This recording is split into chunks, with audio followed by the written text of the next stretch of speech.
Welcome students, this is last lecture of topic projectile.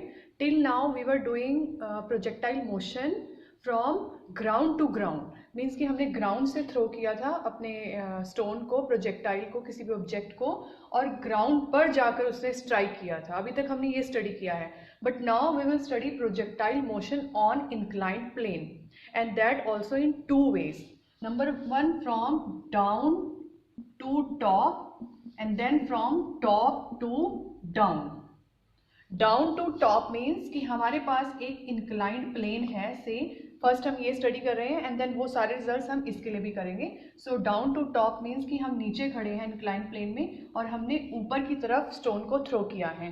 And top to down means कि हम यहाँ ऊपर खड़े हैं और हमने नीचे की तरफ अपने स्टोन को, प्रोजेक्टाइल को थ्रो किया है. तो पहले डाउन टू टॉप स्टडी करते हैं, उसको बाद में करेंगे. So here, let us, this is our inclined plane. ये हमारे पास एक inclined plane है और यहाँ से हमने अपने प्रोजेक्टाइल को प्रोजेक्ट करना है. सपोज कि projectile goes like this, P point पर गई है. इंक्लिनेशन हम ले लेते हैं इंक्लाइंड प्लेन का बीटा, और जिस वेलोसिटी से हमने अपने प्रोजेक्टाइल को प्रोजेक्ट किया है उस वेलोसिटी को हम ले लेते हैं u और उसके एंगल को अल्फा विद x एक्सिस. तो हमने पहले भी इनिशियल वेलोसिटी का एंगल अल्फा लिया था, अभी भी अल्फा ही लिया है, बट यहाँ पर एक और एंगल आ गया है beta, that is angle of inclined plane. Now हम क्या क्या कैलकुलेट करेंगे इसके लिए? Range and time of flight.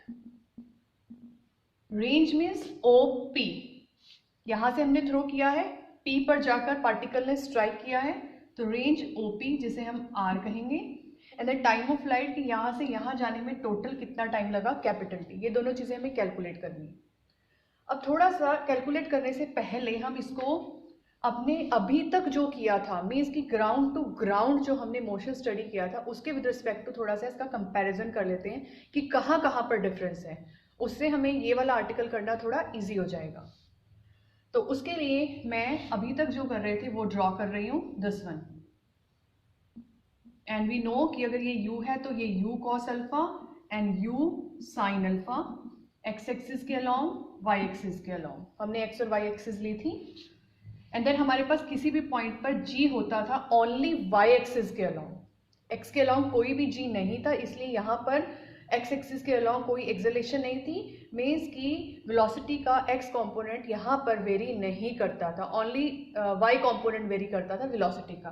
But यहाँ पर ऐसा नहीं है, बिकॉज हम यहाँ पर x और y एक्सिस नहीं कंसीडर करेंगे. हम कंपोनेंट्स को ब्रेकआउट करने के लिए यहाँ पर एक न्यू सिस्टम ड्रॉ कर रहे हैं. P पॉइंट पर मैंने एक अलोंग द प्लेन और परपेंडिकुलर टू द प्लेन, ये दो सिस्टम ड्रॉ किए हैं. अलोंग द प्लेन को हम x डैश कह देते हैं और परपेंडिकुलर टू द प्लेन को हम y डैश कह देते हैं. तो हम यहाँ पर जो कंपोनेंट्स ब्रेकआउट करने वाले हैं वो x और y के अलोंग नहीं करने वाले हैं, हम x डैश और y डैश के अलोंग ब्रेकआउट करने वाले हैं. तो आपने इसको सिर्फ इस तरीके से समझ लेना है कि यहाँ पर x और y जो एक्सिस मेरे पास थी मैंने उसको जस्ट रोटेट कर दिया है. थोड़े से एंगल से, कितने एंगल से, बीटा एंगल से मैंने x और y एक्सिस को रोटेट कर दिया है. और जो न्यू सिस्टम आया है उसको हम कह रहे हैं x dash and y dash. तो जो काम हमने यहाँ x और y के अलोंग किया था वही काम हम वहाँ पर x डैश और y डैश के अलोंग करेंगे. डिफरेंस कहाँ आएगा? वेलोसिटी का कंपोनेंट तो यहाँ भी था दोनों डायरेक्शंस में, वहाँ भी होगा वेलोसिटी का कंपोनेंट दोनों डायरेक्शंस में, x dash and y dash में. बट यहाँ पर जो फोर्स थी या एक्सेलेरेशन थी g, उसका सिर्फ y कंपोनेंट था, x कंपोनेंट नहीं था. बट यहाँ पर एक्सेलेरेशन के दोनों कंपोनेंट आएंगे, x डैश और y डैश दोनों के अलोंग आएंगे. तो यहाँ पर डिफरेंस आ जाता है, इसलिए यहाँ पर रिजल्ट थोड़े से डिफरेंट होंगे. बट आप नोट करेंगे कि फॉर्म सेम रहेगी रिजल्ट्स की. तो स्टार्ट करते हैं. किसी भी एक पॉइंट पर हम G ड्रॉ कर लेंगे. तो मैंने P पर ड्रॉ कर लिया G. Now this angle is beta, it is 90, तो it will B 90 minus beta. और अगर G के कंपोनेंट लें इस डायरेक्शन में तो आ जाएगा G cos 90 minus beta, that is G sin beta. और उसके परपेंडिकुलर डायरेक्शन में G का कंपोनेंट आएगा G sin 90 minus beta, that is G cos beta. तो मैंने एक्सेलेरेशन के यहाँ पर आप देख सकते हैं x डैश और y डैश दोनों डायरेक्शन में कंपोनेंट ब्रेकआउट कर लिए हैं. मीन्स कि यहाँ पर वेलोसिटी एक्स डैश की डायरेक्शन में भी चेंज होने वाली है और वाई डैश की डायरेक्शन में भी चेंज होने वाली है। ये एक्स डैश वाई डैश मैंने जस्ट सिंप्लीफाई करने के लिए कहा है, otherwise this is along the plane and perpendicular to the plane. आपको एक्स डैश कहने से एकदम से माइंड में क्लिक करता है कि हमने जो पहले एक्स के अलोंग किया था, एंड वाई डैश कहने का मतलब है जो हमने पहले वाई के अलोंग किया था। तो वो सारा काम हम यहाँ पर करेंगे। सबसे पहले मैं कॉम्पोनेंट्स लिख रही हूँ। वेलोसिटी का component, component of velocity along x dash axis, यानी v x dash हम इसे कह सकते हैं। एंड यू कैन सी कि u कहेंगे चलो, क्योंकि ये u है। u का x dash के along component टोटल अल्फा है, ये बीटा है, तो ये हो जाएगा अल्फा माइनस बीटा। इसको मैं फाई कह रही हूँ। अल्फा माइनस बीटा को मैंने फिलहाल क्या कह दिया, फाई। अभी हम फाई यूज कर लेते हैं, लास्ट में उसको अल्फा माइनस बीटा पुट कर लेंगे। जो सिंप्लीफाई करने के लिए मैंने फाई पुट किया है। तो यू एक्स यानी यू का एक्स डैश के अलोंग कंपोनेंट होगा यू कॉस फाई, और उसी यू का वाई डैश के अलोंग कंपोनेंट होगा U sine phi, along X axis and Y axis, दोनों एक साथ लिख दिए। Now component of acceleration along X axis is equal to and component of acceleration along Y axis, ये दोनों लिखते हैं। एक्स एक्सिस के अलोंग कंपोनेंट को हम ए एक्स डैश कह रहे हैं, वाई एक्सिस के अलोंग कंपोनेंट को हम ए वाई डैश कह रहे हैं। तो एक्स डैश के अलोंग कंपोनेंट ये लिखा हुआ है, बट ये इस तरफ है डाउनवर्ड डायरेक्शन में, और एक्स डैश तो हमने ऊपर की तरफ लिया है, तो एक्स डैश के अलोंग हो जाएगा minus of this. Likewise Y dash इस तरफ है और कंपोनेंट नीचे की तरफ आया है, तो इसके अलोंग हो जाएगा माइनस जी कॉस बीटा। तो ये हमने वेलोसिटी और एक्सेलेरेशन के कंपोनेंट्स लिख लिए हैं, किसके along, X dash Y dash के along, X dash Y dash के अलोंग। अब हम अपना क्वेश्चन आगे करते हैं। तो मुझे यहाँ पर रेंज और टाइम ऑफ फ्लाइट कैलकुलेट करना है। पहले मैं टाइम ऑफ फ्लाइट कैलकुलेट कर रही हूँ, इनको मैं शॉर्ट में साइड में लिख देती हूँ। यहाँ पे कैलकुलेशंस करनी है। पहले वेलोसिटी का कंपोनेंट हमने लिखा U cos phi, then Y के अलोंग लिखा यू साइन फाई, और एक्सेलेरेशन का एक्स के अलोंग है माइनस जी साइन बीटा, और वाई डैश के अलोंग है minus G cos beta. So यहाँ पर हम अपना टाइम ऑफ फ्लाइट और रेंज कैलकुलेट करते हैं। Number 1, to find time of flight.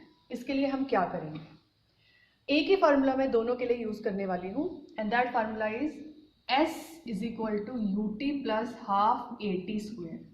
Time of flight और रेंज दोनों के लिए हम यही फार्मूला यूज करेंगे, 1 वाई डैश के अलोंग एंड 2 एक्स डैश के अलोंग।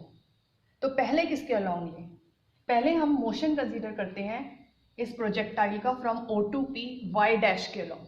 ओ से पी तक मैं मोशन कंसीडर कर रही हूँ वाई डैश के अलोंग, अलोंग वाई डैश। इससे क्या होगा, सारे हम यहाँ टर्म्स लिखते हैं, फिर यहाँ वैल्यू पुट करेंगे। देखो वाई डैश के अलोंग अगर मैं ओ से पी तक आपसे पूछूं कि डिस्प्लेसमेंट कितना है, जैसे हम सपोज कि यहाँ पर एक बॉल है और आपने उस बॉल को यहाँ पर थ्रो किया है यहाँ, तो ऑब्वियसली डिस्प्लेसमेंट आएगा दोनों एक्स एक्सिस के अलोंग भी और वाई एक्सिस के अलोंग भी। बट अगर वो बॉल यहाँ से हमने थ्रो की है और यहीं पर उसी के लेवल पर आ गई है, सेम लेवल पर आ गई है, तो एक्स डैश के अलोंग तो डिस्प्लेसमेंट है, लेकिन वाई डैश के अलोंग डिस्प्लेसमेंट नहीं है, क्योंकि वाई एक्सिस के अलोंग वो जहां से थ्रो किया था वहीं पर जाकर स्ट्राइक किया है, तो वाई के अलोंग तो कोई डिस्प्लेसमेंट नहीं है। वही केस यहाँ पर है। अगर मैं आपसे O से हमने पार्टिकल को प्रोजेक्ट किया और P पर जाकर इसने स्ट्राइक किया है और वाई डैश के अलोंग डिस्प्लेसमेंट पूछूं, तो displacement is 0। Yes, X dash के along there is displacement OP, but Y dash के अलोंग कोई डिस्प्लेसमेंट नहीं है। So along Y axis displacement is 0, and along y-axis velocity is u sin phi, and along y-axis acceleration is, ये सारी terms लिखी हुई हैं, g cos बीटा, एंड यहां से लेके यहां तक टाइम कितना है, टोटल t। तो ये सारी टर्म्स मैं यहां पर पुट कर रही हूँ, नोट करेंगे। अभी हमने क्या किया, अभी हमने मोशन कंसीडर किया है along y dash time of flight निकालने के लिए, और अब दोबारा से हम x डैश के along कंसीडर करेंगे तो रेंज आ जाएगी। सो ये सारी वैल्यूज यहाँ पर पुट करेंगे। 0 इज इक्वल टू यू की value u sine phi into T plus half A की value minus G cos beta into T square. So now calculation work. From here ये टी तो कैंसिल हो गया, आपके पास आ जाएगा G cos beta into T is equal to 2u sine phi. This implies T is equal to 2u sine phi की value भी पुट कर देते हैं. ये देखिए फिगर में हमने फाई क्या लिया हुआ था, अल्फा माइनस बीटा. तो फाई की वैल्यू है sine alpha minus beta divided by G cos beta. This is our time of flight. ये हमें निकालना था. तो ये फार्मूला भी हम यहाँ पर एक बार नोट कर लेते हैं. जितने फार्मूलाज हमारे आते जाएंगे उन्हें हम नोट कर लेंगे. फार्मूला, इस चैप्टर में फार्मूलाज याद रखने बहुत जरूरी हैं. फिर से ये इसी फार्मूला को हम यूज़ करेंगे, बट अभी हमने वाई डैश के अलॉन्ग किया था, अब एक्स डैश के अलॉन्ग करते हैं और रेंज आ जाएगी हमारी. So now consider motion from O to P again but in X dash direction.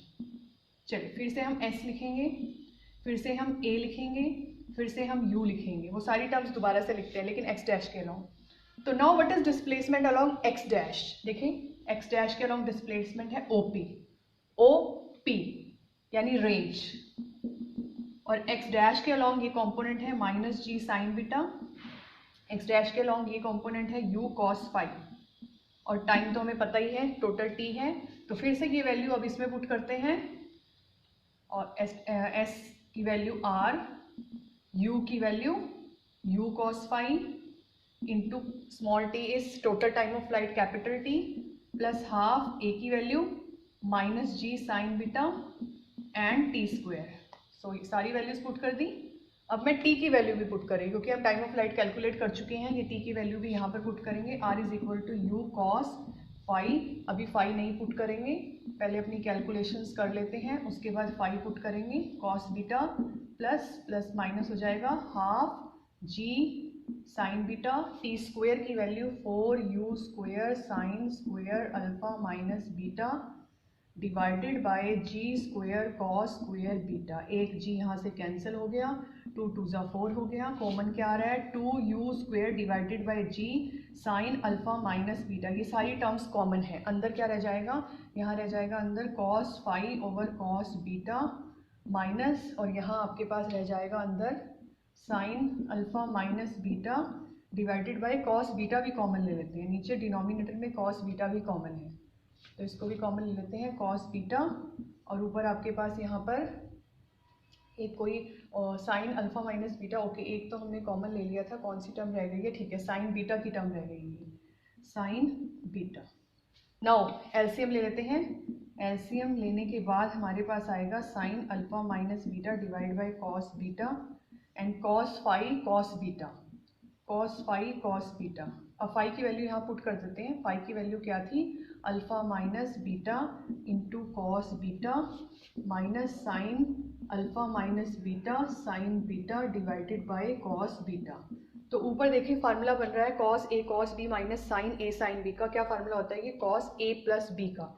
तो ऊपर कॉस ए प्लस बी का फार्मूला पुट करेंगे, हमारे पास रेंज आ जाएगी 2u square divided by G sine alpha minus beta divide by cos square beta and ये ऊपर आएगा cos A plus B. Beta beta cancel. So finally our range is, हमारी रेंज कितनी आई है, finally our range is 2u square sine alpha minus beta cos alpha divided by G cos square beta. This is range. Time of flight हम पहले calculate कर चुके हैं, ये हमारी रेंज भी आ गई है.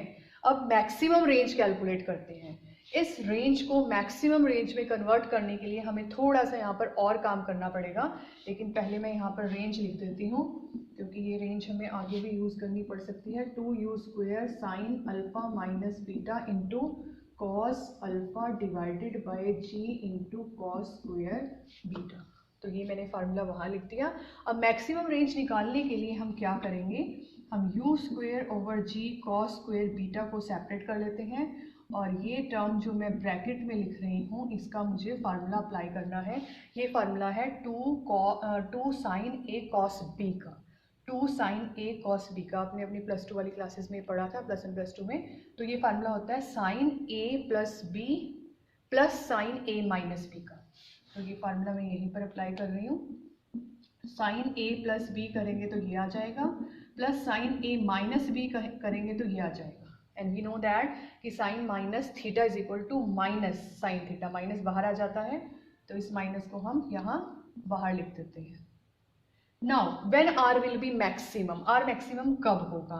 देखिए यू तो हमें गिवन है और बीटा भी हमें दिया हुआ है, गिवन इंक्लाइन प्लेन का एंगल अल्फा के ऊपर डिपेंड करेगा, यानी जिस वेलोसिटी अगर गिवन है तो किस एंगल पर हम अपने प्रोजेक्टाइल को प्रोजेक्ट करें, तो that depends on this term.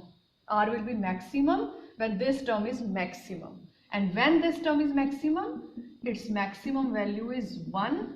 So this implies 2 alpha minus beta is 90 degree. So this implies alpha is equal to pi by 4 plus beta by 2. तो जब एंगल इतना होगा 45 डिग्री प्लस बीटा बाई 2, ये maximum range का angle है, यानी किसी भी क्वेश्चन में अगर हमें मैक्सिमम रेंज पूछी है तो हमें एंगल को 45, कौन से एंगल को? अल्फा एंगल को। ये जो अल्फा एंगल है इसको लेना पड़ेगा 45 डिग्री, यहाँ पर लिख देते हैं 45 डिग्री प्लस बीटा बाई 2। तो ये वैल्यू इज इक्वल टू 1 को यहाँ पुट करेंगे और देखते हैं मैक्सिमम रेंज कितनी आएगी। यहाँ पुट करेंगे r is equal to u square over g cos square beta 1, इसको 1 पुट कर रहे हैं maximum value, minus sine beta. इसको और सिंप्लीफाई करते हैं, रैशनलाइज कर लेते हैं, 1 minus sine beta, 1 minus sine beta से रैशनलाइज किया तो ये 1 माइनस प्लस से करेंगे, प्लस से, क्योंकि 1 minus sine beta 1 plus sine beta will be 1 minus sine square beta, and 1 minus sine square beta is cos square beta. तो ये टर्म्स कैंसिल हो जाएंगी एंड फाइनली हमारी r की मैक्सिमम वैल्यू आएगी u square divide by g 1 plus sine beta. तो ये range की मैक्सिमम वैल्यू है डाउन टू टॉप के लिए। तो एक बार इसको भी नोट कर लेते हैं साइड में, जितने भी फार्मूलाज हैं वो सारे आपको याद होने चाहिए। आर मैक्सिमम हमारा कितना आया था? U square by g into 1 plus sine beta. ये आर मैक्सिमम की वैल्यू भी मैंने लिख दी है। नाउ टॉप, ये हमने डाउन टू टॉप कर रहे हैं, टॉप टू डाउन करना है हमें, लेकिन उससे पहले 2 रिजल्ट्स और करेंगे। Condition that particle may strike number 1 at right angle, number 2 horizontally। दोनों का क्या मीनिंग है? पहले हम राइट एंगल का करते हैं फिर हॉरिजॉन्टली का करेंगे। मीन्स कि यहाँ से हमने पार्टिकल को थ्रो किया और उसने जब यहाँ P पर जाकर स्ट्राइक किया है तो 90 डिग्री पर स्ट्राइक किया है। मीन्स जब यहाँ से मैंने पार्टिकल को थ्रो किया और पार्टिकल ने यहाँ स्ट्राइक किया है तो बिल्कुल 90 डिग्री पर स्ट्राइक किया है। 90 डिग्री पर स्ट्राइक करने का मतलब कि सिर्फ वाई डैश के, एक वाई डैश जो आपको दिख रही है प्लेन का 90 डिग्री है और पार्टिकल ने भी 90 डिग्री पर स्ट्राइक किया है, यानी कि उसकी वेलोसिटी वाई डैश के अलोंग है कंप्लीटली। फिर से सुने, पार्टिकल ने जब पी पॉइंट पर स्ट्राइक किया तो राइट एंगल स्ट्राइक किया। किसका राइट एंगल? प्लेन का राइट एंगल, और प्लेन का राइट एंगल है वाई डैश, यानी कि पार्टिकल की वेलोसिटी कंप्लीटली वाई डैश के अलोंग है, एक्स डैश के अलोंग उसकी कोई भी वेलोसिटी इस केस में नहीं है। तो सबसे पहले मैं इमीडिएट ये काम कर लेती हूँ कि इस केस में P पॉइंट पर एट पॉइंट P पार्टिकल की कोई भी वेलोसिटी x डैश के अलोंग नहीं है। यहाँ पर अगर हम वेलोसिटी को v लें तो वहाँ पर कंपोनेंट्स हो जाते हैं v x dash and v y dash, and क्योंकि हम कह रहे हैं कि सारी वेलोसिटी y डैश के अलोंग है तो x डैश के अलोंग कोई भी वेलोसिटी नहीं है। तो ये अगर पॉइंट समझ में आ गया है तो नेक्स्ट ये इजी हो जाएगा। हम यहाँ पर क्या रिजल्ट यूज़ करने वाले हैं? v is equal to u plus a t, ये यूज़ करने वाले हैं। कौन सी डायरेक्शन के अलोंग? ऑब्वियसली x डैश के अलोंग, क्योंकि x डैश के अलोंग हमें एक रिजल्ट मिल चुका है। तो मैं अब P पॉइंट पर जब पार्टिकल ने स्ट्राइक किया उस टाइम का मोशन कंसिडर कर रही हूँ x डैश के अलोंग ओनली, ताकि हम यहाँ ये वैल्यूज यहाँ पर पुट कर सकें। So along x dash axis. So velocity मैंने लिख दी है। अब इनिशियल वेलोसिटी क्या लिखेंगे? हमें पता है इनिशियल वेलोसिटी हमने ये लिखी हुई है u cos फाई, और a x डैश भी लिखा हुआ है माइनस जी साइन बीटा, और टाइम तो हमें पता ही है कि टाइम जो है वो हमारा t होने वाला है। तो ये सारी वैल्यूज हम यहाँ पुट करेंगे और देखेंगे कि रिजल्ट क्या आता है, कंडीशन क्या आती है। ये मेन रिजल्ट आपने याद रखना है। हमने जो स्टार्टिंग में यूज़ किया था वो था s is equal to u t plus half a t square, और अब कंडीशंस के लिए मैं ये यूज़ कर रही हूँ v is equal to u plus a t. तो ये वैल्यूज़ यहाँ पुट करेंगे, 0 is equal to you cos phi minus ji sine beta into t, और टी की वैल्यू भी हमें पता है, टी की वैल्यू भी पुट कर देते हैं। u cos फाई इस तरफ आ जाएगा, g sign beta into t की वैल्यू पुट कर रही हूँ मैं 2u sine alpha minus beta divided bye g cos beta. तो यहाँ पर फाई की वैल्यू भी पुट करेंगे, फाई की वैल्यू थी अल्फा माइनस बीटा, और ये आपका u यहाँ से कैंसिल हो गया, u को हटा देते हैं और cos बीटा इस तरफ आ जाएगा, इज इक्वल टू जी भी कैंसिल हो गया, sign beta sine alpha minus beta. तो यहाँ से हमारे पास रिजल्ट आने वाला है कोई 2 हमारा कहीं पर रह गया है, कंडीशन हमें बनानी थी कॉस ओवर साइन कॉट बन जाएगा, 2 कहाँ पर रह गया 2 हमारा, एक सेकेंड इसको चेक कर लेते हैं जरा। ओके ये हमारा 2 यहीं पर है, मुझे यहाँ दिखा नहीं था, u कैंसिल हुआ था, 2 ये रहा, तो यहाँ पर 2 भी आ जाएगा। नाउ साइन बीटा को नीचे लेकर आएंगे, cos beta over sine beta, और ये कॉस इस तरफ जाएगा, 2 sine alpha minus beta over cos alpha minus beta. तो ये हमारे पास हो जाएगा cot beta is equal to 2 tangent alpha minus beta. So this is a condition, कौन सी कंडीशन, जब पार्टिकल परपेंडिकुलर स्ट्राइक करेगा, यानी अलोंग वाई एक्सिस स्ट्राइक करेगा, एक्स एक्सिस के अलोंग उसकी कोई भी वेलोसिटी नहीं होगी। तो ये कंडीशन भी हम यहाँ पर लिख लेते हैं, सारे रिजल्ट्स हम यहाँ लिखेंगे, cot beta is equal to 2 tangent alpha minus beta. तो ये परपेंडिकुलरिटी की कंडीशन थी। अब मैं यहाँ पर हॉरिजॉन्टली की कंडीशन निकाल रही हूँ। हॉरिजॉन्टली का मतलब क्या होता है, यानी पार्टिकल ने जब इस पॉइंट पर स्ट्राइक किया तो वो हॉरिजॉन्टल डायरेक्शन में था, यानी एक्स एक्सिस के अलोंग था, उसकी सारी वेलोसिटी एक्स एक्सिस के अलोंग थी, हॉरिजॉन्टली स्ट्राइक किया है, मींस वाई एक्सिस के अलोंग कोई भी वेलोसिटी नहीं थी। तो अभी तक हम एक्स डैश और वाई डैश में काम कर रहे थे, बट हम वाई एक्सिस कंसीडर करेंगे। Why because particle horizontally strike कर रहा है, एक्स एक्सिस के अलोंग स्ट्राइक कर रहा है, तो वाई एक्सिस के अलोंग कोई वेलोसिटी नहीं होगी।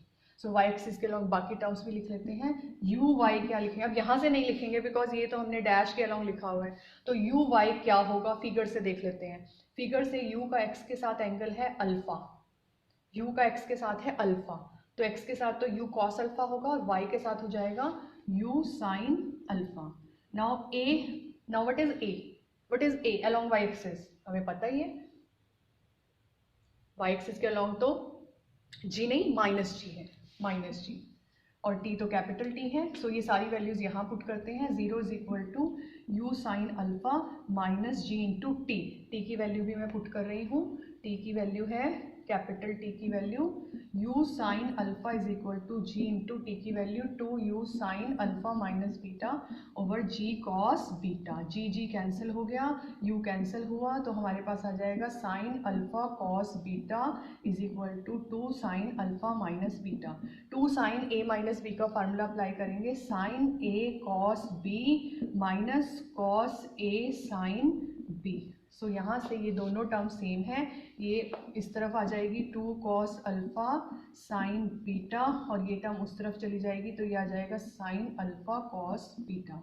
नाउ क्या करें, हम साइन अल्फा को यहाँ ले आते हैं और साइन बीटा को यहाँ लेकर जाते हैं, नहीं ये तो कॉट बन जाएगा, हम टेंजेंट बनाएंगे, टेंजेंट बनाते हैं, हम कॉस बीटा को यहाँ लेकर आएंगे तो ये टेंजेंट बीटा हो जाएगा, और कॉस अल्फा को यहाँ लेकर जाएंगे तो ये टेंजेंट अल्फा। इससे कोई फर्क नहीं पड़ता, आप कॉट बनाओ टेंजेंट बनाओ, कंडीशन तो सेम ही रहेगी, आप इसको कॉट के फॉर्म में भी लिख सकते हो। तो ये tangent alpha is equal to 2 tangent beta, ये हमारे पास कंडीशन आ गई है जब पार्टिकल हॉरिजॉन्टली स्ट्राइक करेगा, और पहली कंडीशन आई थी जब पार्टिकल ने परपेंडिकुलर स्ट्राइक किया था। तो ये रिजल्ट थे हमारे डाउन टू टॉप के लिए। अब हम टॉप टू डाउन करते हैं। टॉप टू डाउन करने के लिए फिगर थोड़ा चेंज करनी पड़ेगी। मेरे पास अब यहाँ पर है पार्टिकल, और पार्टिकल यहाँ पर है और इसने ऐसे स्ट्राइक किया है, यहाँ पर वेलोसिटी है u, और इसका एंगल हम हॉरिजॉन्टल के साथ अल्फा ले लेते हैं, ये एंगल बीटा, ये भी बीटा, और ये g था, ये हमारे पास था 90 माइनस बीटा, तो ये था g कॉस यानी g साइन बीटा, और ये था हमारा g कॉस बीटा। और u के अगर मैं आपसे कंपोनेंट पूछूं तो u के कंपोनेंट x एक्सिस के अलॉन्ग हो जाएंगे u cos अल्फा और y के अलॉन्ग u sin अल्फा। लेकिन मैं u के कंपोनेंट अगर प्लेन के अलॉन्ग पूछूं, जैसे हमने पहले भी प्लेन के अलॉन्ग ब्रेकआउट किया है, तो u के कंपोनेंट प्लेन के अलॉन्ग हो जाएगा u cos alpha plus beta. यहाँ पर u cos अलॉन्ग प्लेन अगर मैं पूछूं आपसे तो u cos alpha plus beta आएगा, और परपेंडिकुलर टू प्लेन अगर पूछूं तो u sin alpha plus beta आएगा। तो यहाँ पर जितने रिजल्ट्स हमने अभी कैलकुलेट करने हैं, लाइक हमने स्टार्ट किया था टाइम ऑफ फ्लाइट और रेंज से, और उसके लिए हमने ऐसे यूज़ किया था ut plus half AT square. तो वही काम करना है, मैं यहाँ पर ये नहीं कर रही हूँ, I am living this result for you. जब आप पहले टाइम ऑफ फ्लाइट निकालेंगे तो टाइम ऑफ फ्लाइट के लिए आपको मोशन कंसीडर करना होगा O2P। कौन सी डायरेक्शन में? ऑब्वियसली जब आप O2P मोशन कंसीडर करेंगे तो अलोंग द प्लेन लेंगे। अलोंग द प्लेन लेने से क्या होगा कि जो डिस्प्लेसमेंट है वो ज़ीरो हो जाएगा, तो आपका यहाँ से टाइम ऑफ फ्लाइट आ जाएगा। एंड यू कैन सी कि पहले वाले केस में यहाँ माइनस था और यहाँ पर प्लस है, तो जो भी रिजल्ट्स ये आए थे हमारे पहले वो वही रिजल्ट्स आएंगे। जस्ट जहाँ जहाँ माइनस है, यहाँ माइनस है तो यहाँ प्लस आ जाएगा, यहाँ माइनस है तो यहाँ प्लस आ जाएगा, यहाँ प्लस है तो यहाँ माइनस आ जाएगा। सिर्फ प्लस माइनस का डिफरेंस होगा, बिकॉज वहाँ वेलोसिटी में माइनस था, यहाँ प्लस है। तो यहाँ अगर आप इस मोशन को O2P को अलोंग द प्लेन कंसीडर करोगे तो आपके पास टाइम आ जाएगा, टाइम ऑफ फ्लाइट। और आप फिर से उसी मोशन को O2P को perpendicular to the plane consider करोगे तो आपके पास रेंज आ जाएगी। बिल्कुल वही कंसेप्ट यूज करना है, कोई डिफरेंस नहीं है। So please do this topic yourself. Now इसके कुछ एग्जाम्पल कर लेते हैं। So this is our example. A ball is thrown with a given velocity so as to have a maximum range up a hill of inclination 30 degree। यहाँ पर हमें एक inclined plane दिया हुआ है जिसका इंक्लिनेशन है 30 डिग्री, और हमें बॉल को थ्रो करना है विद मैक्सिमम रेंज। यहाँ से हमने सपोज कि इसे थ्रो किया और मैक्सिमम रेंज यहाँ पर आई है O2P। तो सबसे पहले ये एंगल देखते हैं कि ये एंगल अल्फा क्या होगा। इनिशियल वेलोसिटी हम u ले लेते हैं एट एन एंगल अल्फा, और find the angle eight which it will strike the hill. Means कि यहाँ पर बॉल ने कितनी वेलोसिटी से स्ट्राइक किया है, कितने एंगल से स्ट्राइक किया है, वो एंगल हमें निकालना है। Let ball strike at this point with velocity v at an angle theta. जो भी ये वेलोसिटी है उसको हमने v ले लिया है, एंगल थीटा ले लिया है, ये थीटा हमें कैलकुलेट करना है। नाउ वी नो दैट कि ये अगर रेंज मैक्सिमम है तो मैक्सिमम रेंज के लिए हमने जस्ट अभी किया था कि आर्टिकल रिजल्ट होता है ये alpha is equal to π/4 plus beta by 2। तो देखिए यहाँ से अल्फा क्या आएगा 45 डिग्री, बीटा आपका है 30 degree, 15 degree, so alpha is equal to 60 degree. हमारे पास यहाँ पर अल्फा आ गया 60 डिग्री। नाउ हमने लास्ट वीडियोस में एक आर्टिकल किया था velocity at any point of projectile. If you remember that article, तो v अगर वेलोसिटी एंगल थीटा के साथ है तो उसको इनिशियल वेलोसिटी की टर्म्स में कैसे लिख सकते हैं, v cos theta is equal to u cos theta and v sin theta is equal to u sin, यहाँ अल्फा आएगा बिकॉज इसका अल्फा है, u sin alpha minus GT। ये रिजल्ट हम ऑलरेडी कर चुके हैं, क्योंकि यहाँ पर थीटा हमने जो एंगल लिया है, इन्होंने पूछा है find the angle eight which it will strike the हिल। तो हमारी चॉइस है कि हम जो एंगल निकाल रहे हैं वो किसके साथ निकाल रहे हैं। मैंने यहाँ पर थीटा एंगल x एक्सिस के साथ लिया है। अगर हम थीटा को प्लेन के साथ लेंगे, इंक्लाइंड प्लेन के साथ, तो हम ये रिजल्ट नहीं अप्लाई कर सकते, बिकॉज ये रिजल्ट जो हमने पीछे पढ़े थे लास्ट वीडियोस में, वहाँ पर अल्फा एंगल x के साथ था और थीटा भी x के साथ था। तो थीटा हमने x के साथ ही ले लिया, हमारी चॉइस है। उन्होंने एंगल पूछा है, किसी भी डायरेक्शन में ले लो, so we can apply these to results. Now मैं वैल्यूज पुट कर रही हूँ, अल्फा की वैल्यू, u की वैल्यू नहीं गिवन है, u की नहीं पुट कर सकते, ओनली अल्फा की करेंगे। तो यहाँ से आ जाएगा v cos theta is equal to u cos 60। cos 60 कितना होता है, cos 60 इज 1/2, सो u/2। यहाँ पर आ जाएगा v sin theta is equal to u sin 60 that is √3/2 minus g into t. हमें t भी नहीं गिवन है, नहीं, t निकालना पड़ेगा। t हम टाइम ऑफ फ्लाइट ले लेते हैं बिकॉज ये पूरा हो गया यहाँ पे टाइम, तो टाइम ऑफ फ्लाइट यूज कर लेंगे। सो दोनों को अगर डिवाइड करें v cos theta divide by u/2, तो ये आपके पास आ जाएगा tangent theta, v cancel, so tangent theta is equal to √3 into u minus 2g t divided by u. अब t की वैल्यू निकाल के मुझे यहाँ पुट करनी है। तो t का फार्मूला क्या होता है, टाइम ऑफ फ्लाइट का फार्मूला। टाइम ऑफ फ्लाइट का फार्मूला होता है 2u sine alpha minus beta divided by g cos beta. So it is 2u sin alpha minus beta is 30 degree. So sin 30 degree will be 1/2 divided by g into cos 30 degree. Cos 30 degree is √3/2. 2 cancel हो गया तो ये आपके पास आ जाएगा 2u √3 into जी। ये value यहाँ पुट करते हैं, √3 into u minus 2g 2u √3g divided by you cancel हो गया, g कैंसिल हो गया, √3 3 हो जाएगा, 3 माइनस 4 डिवाइडेड बाई √3। तो आपके पास टेंजेंट थीटा आ जाएगा minus, tangent theta is -1/√3 and we know that it is tangent 30 degree. But negative sign को अगर आपको यहाँ पर कंज्यूम करना है then it will be tangent theta is equal to tangent 180 degree minus 30 degree. So theta is equal to 150 degree. ये हमें निकालना था, एंगल निकालना था। So now angle is theta is equal to 150 degree. So students, that's all for this topic projectile. I hope you have clear idea of now this topic. These are some questions for your practice. You can do more questions from some books or some notes. These are some reference book, Dynamics by F. Cholton and an Elementary Treatise on Dynamics by S.N. Lone. You can refer these two books. Some problems are here. A ball is thrown from the top of tower 200 feet. 200 feet से हमने throw किया है इतनी 80 feet पर second की velocity से और 30 degree angle पर। Find the horizontal distance from the foot of tower. You can use displacement equations for this question. Now second is if alpha beta दो डायरेक्शन दी हुई हैं एक पॉइंट को हिट करने के लिए। हमें पता है कि एक ही टारगेट को अगर हमें हिट करना है तो हम 2 डायरेक्शंस में अपने पार्टिकल को थ्रो कर सकते हैं and we know the relation between 2 direction. तो यहाँ पर हमें ये रिजल्ट प्रूव करना है उन दोनों डायरेक्शंस के लिए। Next is a body is projected at an angle alpha to the horizon and so as to create 2 walls of equal height. एक ही हाइट की हैं 2 वॉल्स, यहाँ पर वॉल्स आना चाहिए था, at a distance 2a from each other. Now show that here will be walls. Show that range is equal to 2a cot half alpha. And last question is perfectly elastic ball is thrown from the foot of plane inclined plane पर throw किया है हमने जिसका angle beta है। If after striking the plane at a distance L from the point of projection it rebounds and retraces its forward path. इसका meaning क्या है कि हमने बॉल को थ्रो किया है इंक्लाइंड प्लेन के ऊपर और उस बॉल ने वापस उसी पाथ को रिट्रेस किया, मतलब आगे नहीं गई है। आगे नहीं गई है का मतलब क्या हुआ कि उसकी प्लेन के अलोंग आगे फर्दर वेलोसिटी नहीं है।